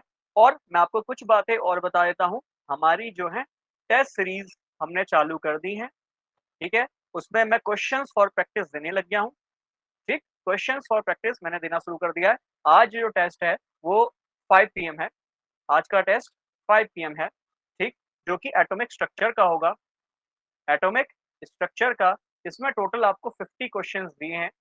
ठीक है? जिसमें प्रीवियस ईयर क्वेश्चंस सब कुछ मिला के टोटल 50 क्वेश्चन दिए हैं और 91 क्वेश्चन मैंने आपको प्रैक्टिस के लिए भी दिए हैं। और भी क्वेश्चंस दूँगा, बट फिलहाल ये अभी इतने क्वेश्चंस मैंने आपको दिए हैं। ठीक है? तो हर चैप्टर से मान के चलिए अगर आप 150 क्वेश्चन करीब सॉल्व करते हैं, तो टोटल आपके लगभग-लगभग मुझे लगता है एवरेज 30 यहाँ पे टॉपिक्स हैं। तो आप 4500 टॉपिक तो अपने यहाँ पे कंप्लीट करके चलेंगे, प्लस ऐसे ही हम जीएस के भी क्वेश्चंस लगाते हुए चलेंगे। ठीक है? तो test series previous year questions आज से देना शुरू हो गए हैं, जो कि बीएससी लेवल स्टूडेंट वाले के लिए मैं बता रहा हूँ, जिसमें 99 रुपीज़ का प्राइस है। इसके अलावा 250 रुपीज़ वाला 99 रुपीज़ वाला बैच, मैंने 250 इसलिए बोला क्योंकि 50 रुपीज़ डिस्काउंट है जो ऑलरेडी एनरोल्ड है 99 वाले बैच में। तो 299 वाला बैच है जिसमें जो नए पोस्ट आए हैं 107 पोस्ट और जिसमें केमिस्ट्री के 18 पद हैं। ठीक है? ये उसके लिए है। ये बैच तो लाइव चल रहा है और ये आपको जो है रिकॉर्डेड मिलेगा। टाइम नहीं है इतना मेरे पास भी, इसलिए ये वाला बैच आपको रिकॉर्डेड मिलेगा। ठीक है? चलिए, तो आगे हमने टेम्परेचर देखा, टेम्परेचर का यूनिट कन्वर्जन देखा। अब कुछ ऐसी टर्म्स होती हैं जो हमें यहाँ पे यूज़ होते हुए दिखती हैं। तो सबसे पहले है स्टैंडर्ड टेम्परेचर एंड प्रेशर, ठीक है? और जिनको आता है वीडियो पॉज़ करके इसका आंसर मुझे बताएँगे कि what is standard temperature and pressure, ठीक है? एसटीपी इसे कहते हैं। तो बताइए what is STP, standard temperature and pressure क्या होता है? एसटीपी क्या होता है? ठीक? तो जिसे हम मानक ताप और दाब भी कहते हैं। तो 0 डिग्री सेल्सियस पे, 0 डिग्री सेल्सियस को हम 273 केल्विन भी कहते हैं। देखो यही बात बार-बार बोल रहा हूँ, हर क्लास आपस में कनेक्ट होगी, हर टॉपिक आपस में कनेक्ट होगा। पहले बेस पढ़ाऊँगा फिर उसपे जो है उसकी बुनियाद रखता हुआ चलूँगा, ठीक है ना? तो 0 डिग्री सेल्सियस और 273 kelvin and 1 ATM, 1 atmospheric pressure. देखो 0 डिग्री सेल्सियस कह लो या 1 एटीएम कह लो, 273 केल्विन कह लो या 1 एटीएम कह लो। अगर इस कंडीशन पे किसी गैस को रखा जा रहा है या किसी सब्सटेंस को रखा जा रहा है तो हम उसको standard temperature and pressure condition कहते हैं। कितना है? 0 डिग्री सेल्सियस या 273 केल्विन या फिर 1 एटीएम प्रेशर। क्लियर है? 1 एटमॉस्फेरिक प्रेशर, एक वायुमंडलीय दाब पे रखा जा रहा है। अगर मैं 1 एटीएम की जगह ये लिख दूं 101325 न्यूटन पर मीटर स्क्वायर, क्या ये गलत होगा? नहीं भाई, ये भी 1 एटमॉस्फेरिक प्रेशर होता है। क्या मैं यहाँ पे लिख दूं 101325 पास्कल, क्या ये गलत लिखा है? नहीं सर, बिल्कुल सही लिखा है, ये भी यूनिट होती है। क्या मैं ऐसे लिख दूं 101.325 किलो पास्कल, क्या ये गलत हो जाएगा? नहीं होगा सर, ये भी 1 एटमॉस्फेरिक प्रेशर है। क्या मैं ऐसे लिख दूं 101325 बार? नहीं सर, ये भी बिल्कुल सही बात है, ये भी सही लिखा है। क्या मैं लिख दूं 760 mmHg? बिल्कुल सर, ये भी लिख सकते हैं, ये भी mmHg है। क्या मैं लिख दूं 76 सेंटीमीटर Hg? बिल्कुल सर, ये भी वही चीज है। और क्या मैं लिख दूं 760 टॉर? क्यों लिख दूं भाई? क्योंकि ये सारी यूनिट कन्वर्जन पड़ती है। ठीक है, तो मुझे नहीं लगता किसी तरह की कोई समस्या आनी चाहिए एचटीपी। क्लियर है? अब जरा ध्यान रखना यहाँ पे एक बात जो जनरल गैस के लिए पढ़नी है। फॉर 1 मोल ऑफ गैस, यदि आपके पास 1 मोल ऑफ गैस है, ठीक है, और उस गैस को आपने रख दिया एसटीपी पे, स्टैंडर्ड टेम्परेचर और प्रेशर वाली कंडीशन पे, ध्यान से सुनना। तो अगर वो 1 मोल कोई भी गैस हो, कोई भी gas, 1 mole of any gas लिख देता हूँ, कोई भी गैस हो, ठीक है ना, तो हमेशा 22.4 लीटर जगह घेर लेगी। कितनी जगह घेरेगी? 22.4 लीटर वो जगह घेर लेगी। ये सिंपल सी बात है। वॉल्यूम ऑफ द गैस हम यहाँ से भी निकाल सकते हैं। क्या निकाल रहा हूँ? 1 मोल ऑफ गैस अगर है कब एसटीपी पे, तो उसका जो वॉल्यूम है एमएल नहीं लीटर में। ठीक है, एक मिनट दीजिएगा। वॉल्यूम जो है किसमें है? लीटर में। कितना लीटर है? 22.4 लीटर है। काफी जगह पे 22.7 भी दिया रहता है, कोई दिक्कत नहीं है। ठीक है ना, क्लोज वैल्यू है तो 22.4 लीटर होगा। ठीक है, ये वाले यूनिट कन्वर्जन भी हम देख सकते हैं कि कैसे 1 मोल 22.4 लीटर बनाया है। पर मैं आपसे यही कहूंगा, ये यूनिट कन्वर्जन वगैरह हमें जब एग्जाम के लिए इतना डीप में नहीं पढ़ना है, इसको हम डायरेक्ट भी याद कर सकते हैं। ठीक है, अगर हमारा सब्जेक्टिव एग्जाम होता तो ये सारे यूनिट कन्वर्जन भी मैं आपको बताता। ठीक है, अगला अगला है नॉर्मल टेम्परेचर और pressure. Normal temperature and pressure. ठीक है, normal temperature and pressure. Normal temperature and जो प्रेशर है जिसको हम एनटीपी कहते हैं, एनटीपी नॉर्मल, वो है एसटीपी, ये है एनटीपी, मतलब सामान्य ताप और दाब। हिंदी माध्यम वालों के लिए सामान्य ताप और दाब, जिसको हम एनटीपी कह रहे हैं। तो एनटीपी, वैसे मैं आपको बता दूं, जो नॉर्मल टेम्परेचर होता है जिसे हम रूम टेम्परेचर कहते हैं, ये हर जगह पे अलग अलग होता है। जैसे फॉर एग्जांपल बहुत गर्म क्षेत्र है तो वहां पे जो नॉर्मल टेम्परेचर, जो जिसको हम नॉर्मल टेम्परेचर कहते हैं या सामान्य ताप कहते हैं, वो 27 डिग्री माना जाता है। ठीक है, जैसे हम दिल्ली में ठीक ठाक गर्मी होती है तो नॉर्मल टेम्परेचर यहाँ 25 डिग्री सेल्सियस माना जाता है। क्लियर है? काफी जगह ऐसे होते हैं जो बहुत ठंडे प्रदेश होते हैं जहाँ पे टेम्परेचर माइनस में होता है, तो उनके लिए जो नॉर्मल टेम्परेचर है, बोलूँ रूम टेम्परेचर है, वो 18 डिग्री तक भी माना जाता है। अगर मैं ओवरऑल बोलूँ तो नॉर्मल टेम्परेचर की रेंज 18 से 27 डिग्री सेल्सियस होती है। कितनी होती है? 18 डिग्री टू 27 डिग्री सेल्सियस। ये डिपेंड करता है कि किस एरिया में इस वक्त आप हैं। यदि बहुत ठंडे प्रदेश में हैं तो वहाँ 18 डिग्री को नॉर्मल टेम्परेचर मान लिया जाता है। यदि आप दिल्ली जैसी जगह पे हैं, इंडिया में हैं, तो 25 डिग्री को हम नॉर्मल टेम्परेचर मान लेते हैं। क्लियर? और आप उससे भी ज्यादा अधिक गर्म जगह पे हैं तो नॉर्मल टेम्परेचर को 27 डिग्री मान लिया जाता है। क्लियर है? तो मैं दिल्ली या इंडिया के रेस्पेक्ट में लिखूं कि भाई यहाँ पे जो आपका नॉर्मल टेम्परेचर है वो 25 डिग्री सेल्सियस है। केल्विन में आप जानते हैं 298 केल्विन ये हो जाएगा। कोई बड़ी बात नहीं है, सिंपल सी बात है, ध्यान से सुनिएगा। 25 डिग्री सेल्सियस या फिर 298 ये केल्विन। ठीक है, एंड एंड 1 एटमॉस्फेरिक प्रेशर हो गया। देखो वो 0 डिग्री पे था, ये 25 या फिर 298 केल्विन पे है। क्लियर है? तो 25 या 298 केल्विन प्लस 1 एटीएम, कहानी सेम है, वो बस स्टैंडर्ड वाला 0 डिग्री सेल्सियस पे था और ये 25 डिग्री पे है रूम टेम्परेचर पे। इतनी बात आपको ध्यान रखना। फिर वही कहानी, एक एटीएम की जगह पे मैं क्या वो सब वैल्यू रख सकता हूँ? कैसे? 101.325 किलो पास्कल रख सकता हूँ। हाँ जी, रख सकता हूँ। क्या 1.01325 बार रख सकता हूँ? हाँ जी, बिल्कुल रख सकता हूँ। तो वो सारी बात यूनिट भी आपको ध्यान में रखनी है। क्या पता एग्जाम में ऐसे ना दे के ऐसे दे दे और आप पता चला आपको भाई हमने तो 1 एटीएम पढ़ा था, ये नहीं पढ़ा था, काट दो। है ना? तो ध्यान से वहाँ ऑप्शन हमें रीड करना होता है। आई थिंक इतनी बात आपको क्लियर हुई होगी। अच्छा, लास्ट तो इसको लेता हूँ फिर टॉपिक कंप्लीट करता हूँ। यह ambient standard ambient temperature and pressure. Temperature and pressure. ठीक है, हिंदी में से कह सकता हूँ मानक परिवेश ताप और दाब। ठीक है, इसे शॉर्ट में लिखते हैं SATP। ठीक है, SATP standard ambient temperature and pressure. ये क्या होता है? ये भी कंडीशन सेम है जैसे हमने एनटीपी में ली ना, कि भाई रूम टेम्परेचर जो कि 298 केल्विन है, या फिर 25 डिग्री सेल्सियस है। बट यहाँ पे जो प्रेशर है वो 1 बार हो जाता है, 1 बार हो जाता है। कितना हो जाता है? 1 बार। ध्यान से सुनिएगा, प्रेशर ना 1 बार है, वहाँ 1 एटीएम था और 1 एटीएम और 1 बार का रिलेशन भी हमें पता है कि 1 एटीएम में कितना होता है? 1.01325 बार होता है। ये चीज़ ध्यान से सुन लीजिएगा और मैं बोलूँ 1 बार में कितना एटीएम होता है तो डिवाइड करके आपने निकाला था 0.987 एटीएम होता है। तो ये चीज़ ज़रा ध्यान में कर लेना, ऐसे ही क्वेश्चन कई बार कन्फ्यूज़ करा देते हैं और सिंपल से क्वेश्चन भी हमारे आंसर गलत करा देते हैं अगर ध्यान से हम बातों को नहीं सुनेंगे। क्लियर है? तो अगर बार में लिखा है इतना, एटीएम में लिखूँगा तो 0.987 एटीएम ये हो जाएगा। ध्यान से सुनिएगा 1 एटीएम नहीं है, 1 बार है। क्लियर है? तो आज की क्लास इतना ही रखता हूँ, ठीक है? और जो भी डाउट बनेंगे वो लेता हुआ चलूँगा। टेस्ट सीरीज़ हमने चालू कर दी हैं।